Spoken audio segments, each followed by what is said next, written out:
Salut la compagnie! Aujourd'hui, je vous explique comment simuler proprement et efficacement vos appels API dans vos tests Jest. Donc, la problématique est la suivante. On a une application JavaScript, que ce soit dans le navigateur ou en Node, qui va donc réaliser des appels à une API. Que ce soit votre API à vous ou une API d'un service tiers, peu importe. L'objectif au sein de nos tests, ça va être de faire en sorte que lorsque nos tests se déclenchent et quand l'appel API qu'on cherche à tester est réalisé, et bien à ce moment-là, on ait un jeu de données de test qu'on contrôle qui soit retourné. Donc ça, c'est la base. Donc on moque les jeux de données de test. Maintenant, comment mettre ça en place? Aujourd'hui, il y a plusieurs méthodes qui existent, j'allais dire des astuces. Par exemple, ici, nous, on va utiliser des appels API via la méthode fetch. Et donc, pour ce qui est de fetch, on pourrait simplement moquer du coup l'appel à fetch. Donc ça, c'est ce que beaucoup de gens pratiquent. La problématique qu'on a avec ça, c'est que il faut à chaque test du coup remoquer fetch et préparer les jeux de données en conséquence. Donc il n'y a pas de, on va dire, c'est rare d'avoir quelque chose qui soit très clean au sein du code à ce moment-là. C'est souvent dans le test qu'on voit le mocking qui se fait et les simulations d'appel API. Donc on a vraiment beaucoup de code qui vient polluer un petit peu notre test, et c'est pas censé être le rôle du test que de décrire justement l'ensemble des mocks qui sont réalisés. Ça devrait presque être sorti. Bon, ça c'est une première chose. Maintenant, la deuxième chose, c'est que si jamais l'appel donc de librairie ou d'API qu'on réalise, donc ici fetch, venait à changer, donc si sa propre API venait à changer, eh bien nous on aurait nos mocks qui seraient vraiment corrélés à l'ancienne API de fetch, et donc il faudrait qu'on mette à jour nos mocks. Donc c'est pas idéal. Et du coup on a notre noyau applicatif quelque part qui est dépendant de la réécriture ou de la maintenance en fait de ces simulations de jeux de test par rapport aux appels API réseau. Donc ce qu'on va du coup nous faire, c'est qu'on va utiliser une librairie qui est formidable qui s'appelle MSW pour Mock Service Worker. Et cette API, cette librairie, que fait-elle? Elle vient s'interposer non pas dans notre code mais au moment de l'appel réseau. Donc c'est-à-dire que on n'a pas besoin de moquer quoi que ce soit qui soit appelé par notre code. C'est vraiment, on va laisser le code s'exécuter et c'est vraiment une fois que la requête est partie qu'on va venir l'intercepter et retourner le jeu de données. Maintenant, comment ça fonctionne du coup? MSW en fait fonctionne de deux manières différentes selon si on se situe dans le navigateur, dans un navigateur moderne disons, ou côté Node. Donc si on est dans un navigateur moderne, on va avoir accès à Service Worker, d'où le nom de cette librairie. Et donc si on a Service Worker, il va lui mettre à disposition un Service Worker qu'on va pouvoir charger.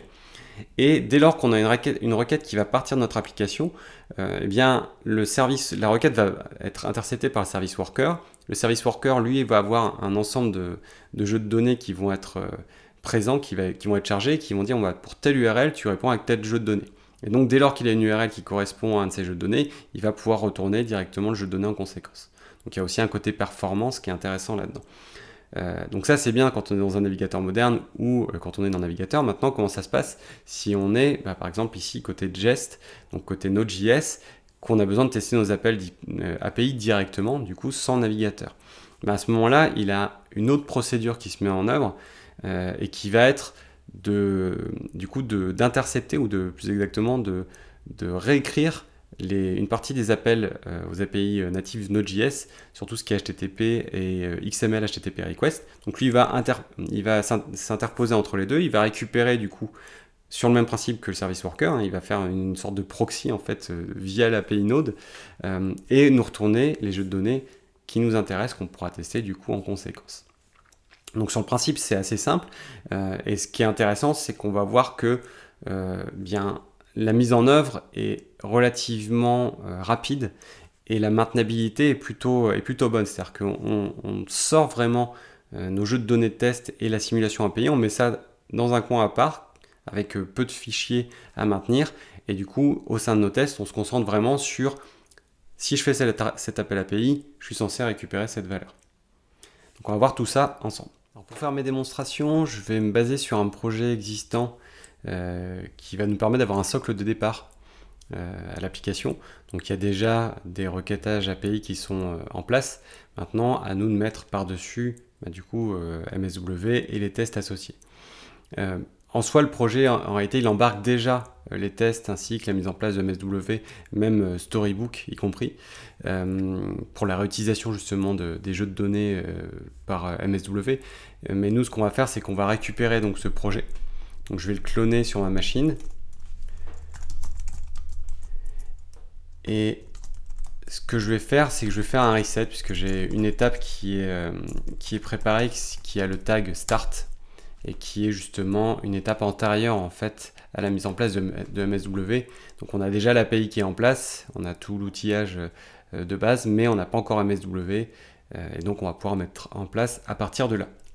Si on regarde très rapidement le code de notre application, donc outre certains outillages qui sont intégrés directement à l'application, on a Jest qui est configuré dans le package.json, donc on a l'install qui est déjà prête.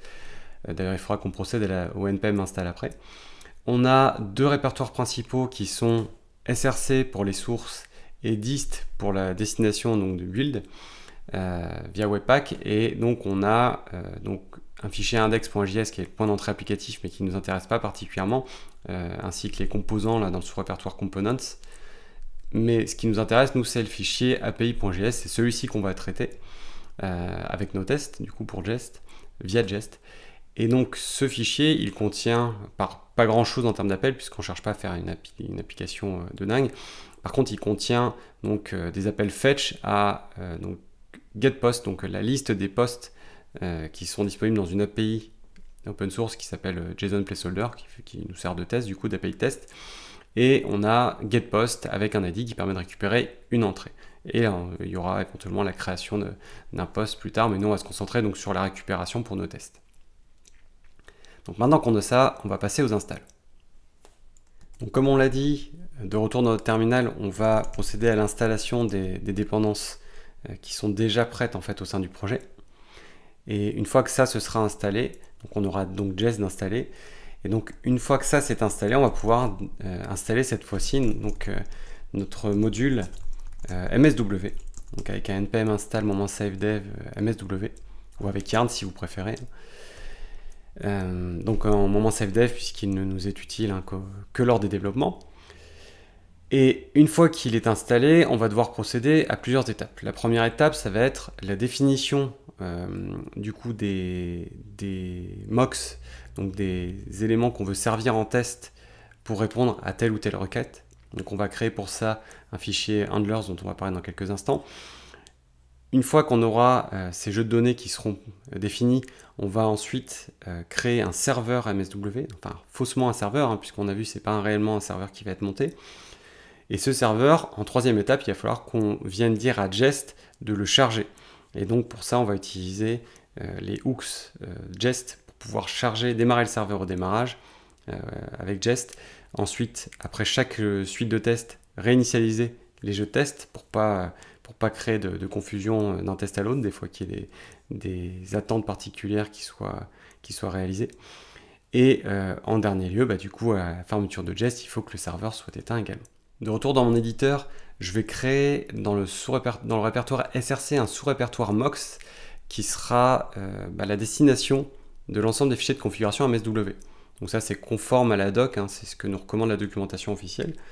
Et donc, parmi les fichiers que je vais créer, le premier que je vais créer va s'appeler handlers.js et aura pour vocation de décrire en fait l'ensemble des mocks, l'ensemble des jeux de données test à retourner quand il recevra telle ou telle URL. Donc ça, ce sera un objet qui sera simplement exporté et qui sera modélisé sous forme d'un tableau. Pour l'instant, on ne va rien mettre dedans parce qu'on n'a pas encore la description de nos jeux de données test, on va y venir après. Pour l'instant, on va juste faire la configuration de MSW. Donc ça, c'est le premier fichier. Le second fichier, ça va être dans src mox également, et on va l'appeler server.js. Et ce fichier de serveur, donc lui, son objectif, c'est d'exporter également un objet, donc on va appeler serveur ici, et qui est le résultat de l'appel à l'API MSW qui s'appelle setupServer, et qui va déstructurer nos handlers. Donc on va prendre notre tableau et puis on va en faire l'équivalent finalement d'une sorte de copie à plat. Donc on va passer l'ensemble de nos paramètres à plat à cette fonction. Donc il faut donc que j'importe handlers d'une part, donc depuis notre fichier local du même nom, et on va importer également le module setup server, enfin la fonction setup server depuis le module msw/node, puisque comme je vous l'ai dit, hein, là on va faire des tests côté serveur entre guillemets et non pas dans le navigateur. Donc on va pas utiliser les service workers. Donc là le serveur et les handlers sont prêts. Donc, les handlers, on rajoutera les données test, c'est vraiment dans handlers qu'on va jouer à terme. Et donc il nous reste à mettre en place la passerelle avec Jest. Pour ce faire, on va créer un premier fichier à la racine qui sera jest.setup.js. Alors moi je choisis de l'appeler comme ça, vous l'appelez comme vous voulez en réalité. Et ce fichier donc va venir importer notre serveur. Voilà, il va venir importer notre serveur depuis src mox server. Et il va donc définir les hooks Jest avec un premier qui sera le before all. Et before all donc va définir un appel à l'initialisation du serveur, donc avec un server.listen. Le deuxième appel sera un before each. Donc avant chacun des tests, on va demander au serveur de faire un reset handlers. Donc là l'objectif c'est de ne pas, parce qu'il est possible que les handlers changent certains comportements. Par exemple, on peut avoir des requêtes qui ne sont traitées qu'une seule fois. Et donc pour pas être gêné, qu'une seule fois dans une suite de tests, et pour pas que ça vienne impacter d'autres tests, on va demander à ce que les handlers soient justement réinitiés entre chaque suite de tests. Et enfin, en after all, donc quand l'ensemble des tests sont terminés, on va demander à Jest de nous faire donc le reset. Pardon, pas le reset, mais la fermeture du serveur. Donc serveur.close. Donc ça, c'est pour les déclenchements des hooks Jest. Par contre, il nous manque encore une chose, c'est ce fichier-là, il faut le charger dans Jest. Et donc là, à ce moment-là, on va venir définir un autre fichier et un dernier fichier de configuration qui sera jest.config.js. Lui, par contre, est conventionnel. Vous pouvez, d'ailleurs, il y a d'autres alternatives à ça. Mais nous, on va utiliser ce nom de fichier-là qu'on va placer à la racine également. Donc jest.config.js. Et lui, donc, on va lui dire module.export. Et on va lui passer la clé qui s'appelle setup files afterend, qui s'attend à un tableau dans lequel nous on va renseigner un seul élément, du coup qui sera notre fichier jest.setup.js. Donc voilà, ça c'est pour la configuration. C'est-à-dire qu'on a, si je récapitule, on a défini un sous-répertoire MOX qui contient nos fichiers de configuration de MSW. On a donc en fichier de configuration handlers qui vient lister l'ensemble des requêtes qui doivent être appelées, ou en tout cas pour lesquelles on est censé apporter une réponse. On a le serveur qui permet de charger en fait ce fichier de handlers pour le transmettre du coup à terme à Jest et intercepter les requêtes. Et on a Jest qui vient charger du coup ce serveur le cas échéant. Maintenant, il va falloir qu'on écrive nos tests. Donc, je vais regarder dans le fichier api.js et on va commencer par tester la fonction getPost que vous voyez ici. Donc cette fonction, elle fait quoi? Elle fait un fetch sur l'URL de JSON placeholder et elle récupère la liste des posts qui sont disponibles. Donc on ne va pas commencer par créer le test en premier lieu. Par contre, on va commencer par créer un fichier qui va nous permettre de lister les jeux de test. Et ce fichier, donc moi j'ai pris cette habitude de le créer dans srcmox et de l'appeler fixtures.js. L'avantage que ce fichier va présenter, c'est que ces données de test qu'il va lister de manière un peu brute vont pouvoir être exploitées à différents endroits. Donc typiquement, on va les exposer dans le handlers, on va les charger et les tester justement dans nos tests JS. Donc est-ce que le handlers a bien envoyé le bon jeu test. Donc si l'appel s'est bien fait, on devrait avoir la bonne valeur. Et également, par exemple, si vous faites du storybook ou dans vos développements, vous pourriez demander à charger ces données test également. Pour ce qui nous concerne dans l'immédiat, donc on va exporter une constante qu'on va appeler post et qui est censée donc être un jeu de test de la liste des posts disponibles. Donc c'est un tableau et la structure est la suivante, c'est à chaque entrée un objet qui possède un ID, un title, un body et un user ID. Donc la référence d'utilisateur qui est censé avoir créé ce post. Et on va en créer donc 2 pour avoir une liste simplement. Donc là, mon jeu de données de test de post est prêt. Je vais pouvoir passer au chargement dans le handlers. Donc je vais ouvrir handlers.js. Et dans notre tableau ici, on va du coup créer notre première entrée, donc à savoir la première réponse à une URL donnée.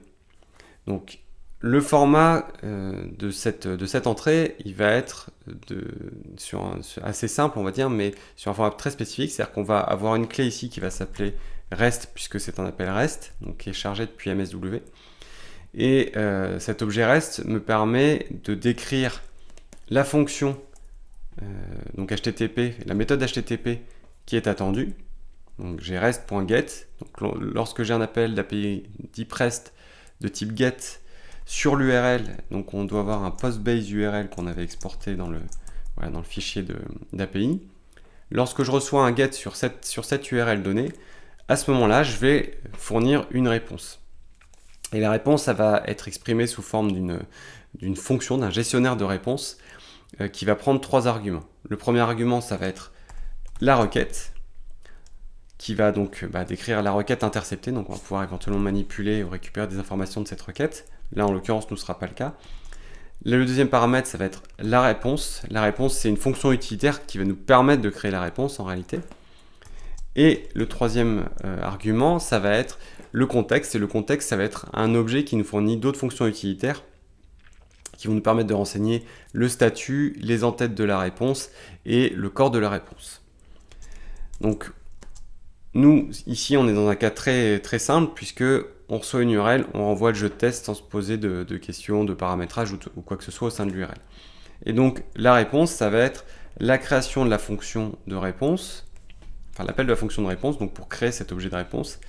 Et on va faire appel à cet objet CTX qui lui nous fournit une fonction utilitaire JSON, puisque en fait notre API est une API JSON et est censée retourner du JSON. Et donc, que va-t-on retourner sous forme de JSON? On va retourner nos posts.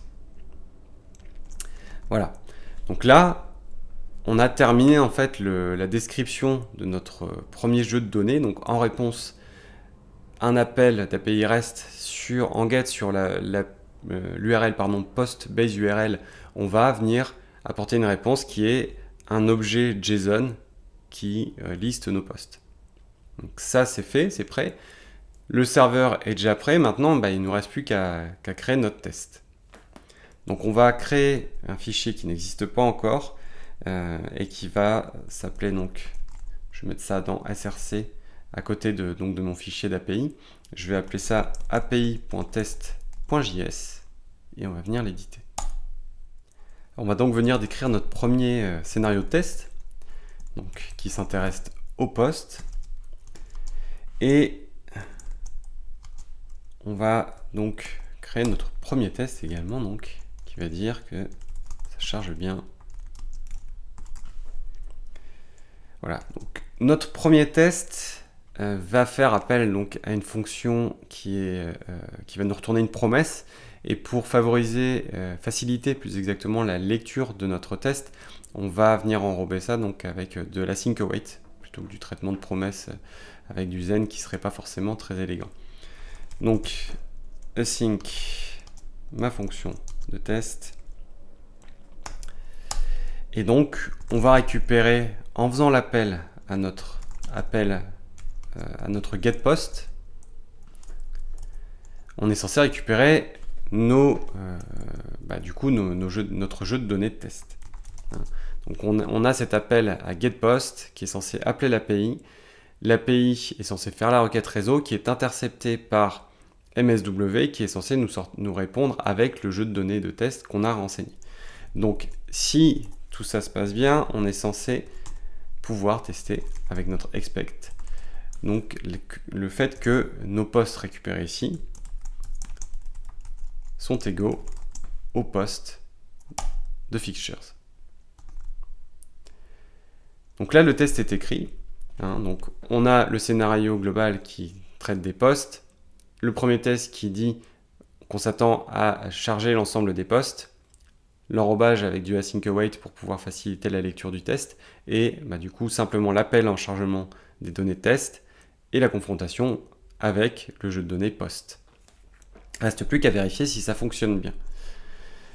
Donc on va regarder ça dans notre terminal et on va lancer du coup un npm test pour voir si tout se passe bien. Donc là il est en train de lancer api.test.js et on voit tout s'est bien passé, notre premier test s'est bien déroulé. On s'attaque maintenant à des tests un petit peu plus évolués puisqu'on va requêter maintenant les posts individuels. Donc on va charger un billet de blog individuel et on va avoir deux scénarios de tests différents. On va avoir le bon chargement du post attendu, demandé, et le chargement qui échoue dès lors qu'on passe un ID qui n'existe pas. Donc on va avoir un message d'erreur en conséquence. Donc on va le faire de manière incrémentale, on va commencer avec le premier scénario. Mais avant ça, on va regarder notre api.js pour regarder justement l'appel, la structure de cet appel getPost. Donc getPost, que vous voyez ici, donc prend un ID en paramètre et va requêter sur la base de l'URL JSON de placeholder de base /id. D'accord ? Et après le reste est standard par rapport à ce qu'on a vu précédemment. Donc ça veut dire que nous, il va falloir qu'on joue avec ce paramètre dynamique au sein de nos tests. Donc on va écrire notre premier scénario qui dit ça charge bien le bon poste.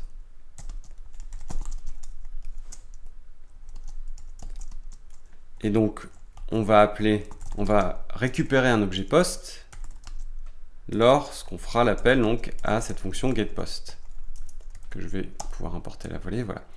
L'ID qu'on va lui passer, on va lui passer l'ID du premier poste de la liste qu'on a déjà à disposition. On ne s'embête pas. On considère que c'est toujours le même qui va être retourné ici. Alors c'est pas forcément très évolué. Vous pourriez faire évoluer ces tests pour répondre à différents ID.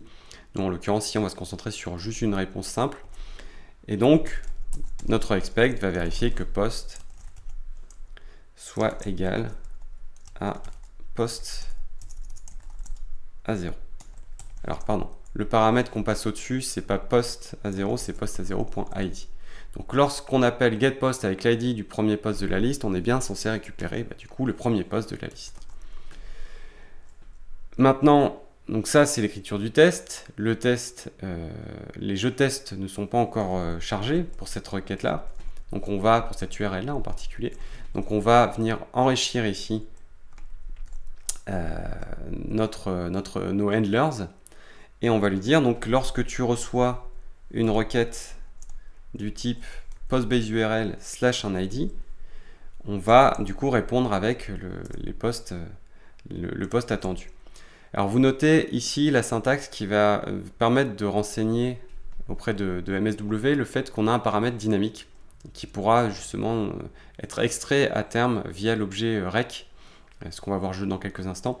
Et donc je vais faire 2.id. Donc là la clé sera id, on va voir dans quelques instants.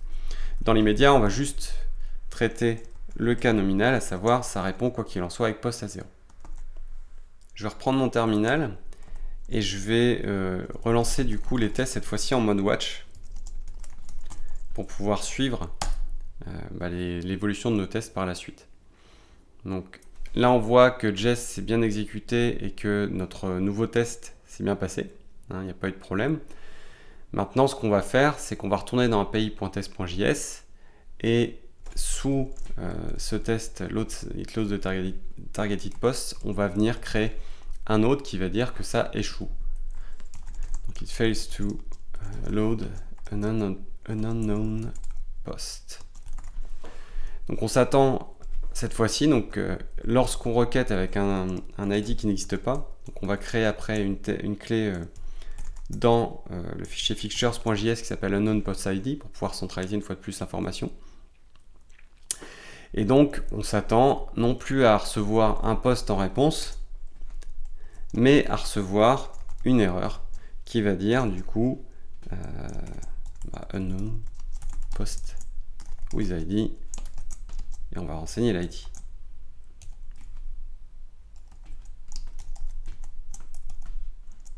Voilà.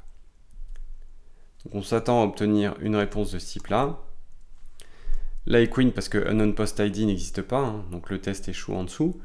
Donc je vais rouvrir mon fixtures.js, on va venir lui rajouter un export justement de cette clé là unknown post ID.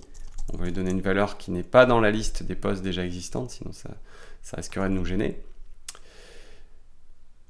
Je vais pouvoir retourner à ce moment-là dans api.test.js et du coup compléter en fait mes imports avec unknown post ID. Donc là il a été importé automatiquement, unknown post ID, depuis Mox Fixtures. Donc là notre test il est écrit, maintenant il nous manque une seule chose, c'est du coup renseigner au sein du handlers, lorsqu'on est sur cette clé là, le retour en erreur simplement. Donc on va pouvoir reprendre handlers. Je vais remasquer mon terminal pour pas que ça nous gêne.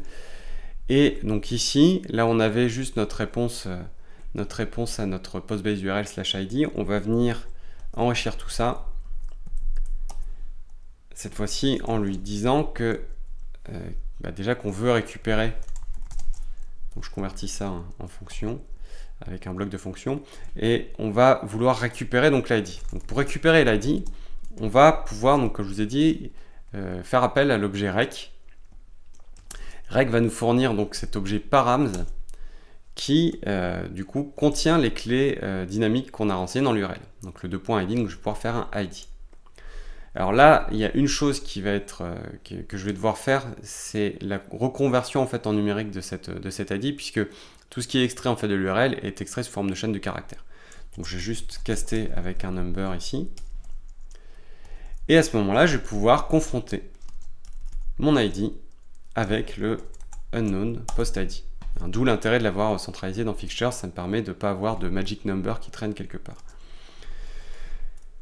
Et donc, si jamais ça correspond à ça, on va pouvoir retourner une réponse qui aura un statut particulier. Donc on va pouvoir demander à CTX de renseigner un statut qui va être 403. Quand l'objet n'existe pas, on va pouvoir renseigner un 403. Et en réponse, du coup, en JSON, réponse JSON, notre réponse en erreur qui disait unknown. Alors, il ne va pas aimer ça. Unknown post with ID. Et on avait dit dièse unknown post ID. Je prendrai ID directement puisque j'ai la même valeur. Et sauf erreur de ma part, ça devrait marcher à nouveau. Donc on regarde nos tests et voilà. Donc là les tests sont bien passés. Voilà. Donc Jest a dit que c'était bon. Donc je vous rappelle très rapidement, on fait un petit récapitulatif.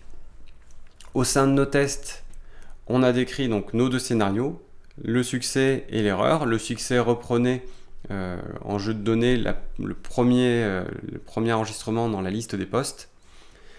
Et le second vérifiait donc avec un ID qui n'existe pas qu'on a bien un retour d'erreur avec un message d'erreur donné.